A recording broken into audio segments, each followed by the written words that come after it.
Hi, just want to finish up with talking about social interaction and a few more concepts. The first, I know it's a big word, ethnomethodology. That's what ethnomethodology, 7-syllable word. Okay, don't be intimidated by the word. But ethnomethodology is a particular area within sociology where sociologists study how people use background assumptions to make sense out of life. There are so many things that we take for granted um, that are just kind of, this is the way it's done. Some examples in the book. There's one that I laugh about. First time I read it, I was in tears laughing.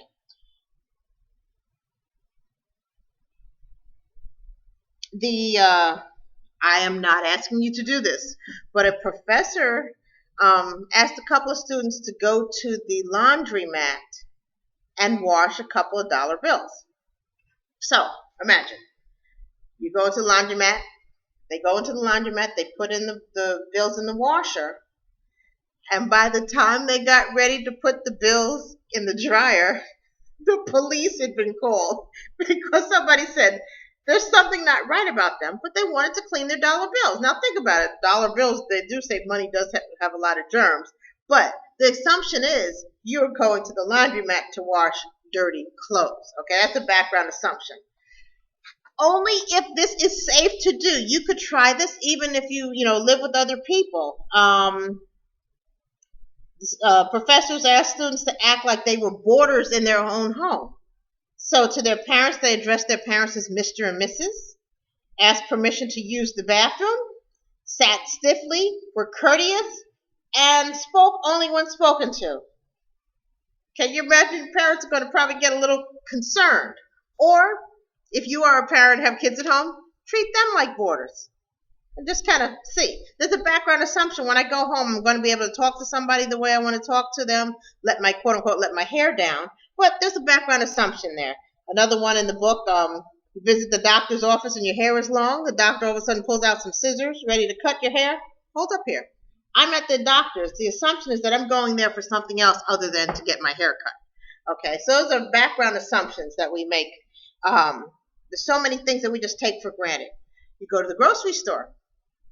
There was an example that I once read. You go to the grocery store and you go up to pay for your beverages, and the cashier's like, "Oh no, don't worry about that. They're on me. Just go and we're gonna have a party. Actually, now that you got these, anybody want a soda?" Let's say the cashier starts taking your sodas. Wait a second. The assumption is I'm going up with the sodas to buy them, pay money for the sodas, then I can take all 24 in the pack home. But that's a background assumption. There's so many of these ideas that we take for granted. Okay, that's ethnomethodology.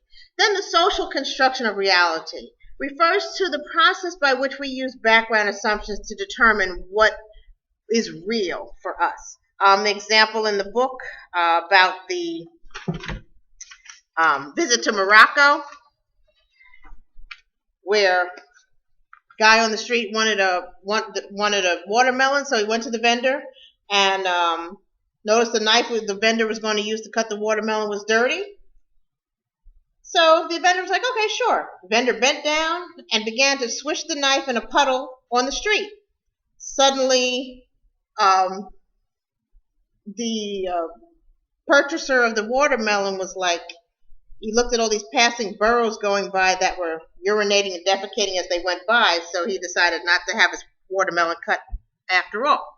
Now think about it. If there's crust on a knife and the vendor went and swished the knife in the puddle on the ground and there's no more crust, is it not clean? You're thinking, no, but all those germs. And yes, I'm a germaphobe myself, so just can't even imagine. But in our particular society, germs are real. Perhaps in the society in which the vendor used, germs aren't real. We have all the antibacterial stuff, the Lysol, the gloves, the sprays, the wipes, carry in your pocketbook or pockets, you name it. We have ways to, quote unquote, kill germs. Okay, but in that particular society, that wasn't the case. All right, that's social construction of reality. Germs are real for us, but germs may not be real for another particular culture. And there are other examples of social construction of reality that we go through as well. Now, lastly, on page 105 to 108, talks about the Saints and the Roughnecks, and I asked you, I think I referred this to you in the, I think it's the discussion for this week. Read about the Saints and the Roughnecks and kind of like list the characteristics of the Roughnecks and list the characteristics of the Saints. And then if you look, the book kind of flushes out the macro level things that really are highlighted in terms of trying to understand social structure, in terms of what guided the behavior of the Saints versus the Roughnecks, but then also coupled with the micro level of analysis and what are the things on a small scale that kind of the Saints and the Roughnecks use to manipulate perceptions and images. Okay, and what that shows is there's a need for both macro and micro to fully understand the picture.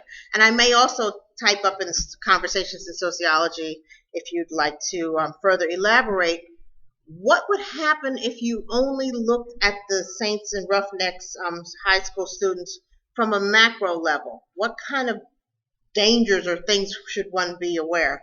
And let's say you only looked at the Saints and the Roughnecks from a micro level. What kind of pieces, key components explaining the full picture might be left out if you only looked from a micro sociological perspective? Okay, that's it for Chapter 4, Social Interaction and Social Structure. Alrighty, thank you. This is Dr. Connolly, and I will see you next week to talk about groups, the main thing sociologists are concerned about. Have a great one. See you next time.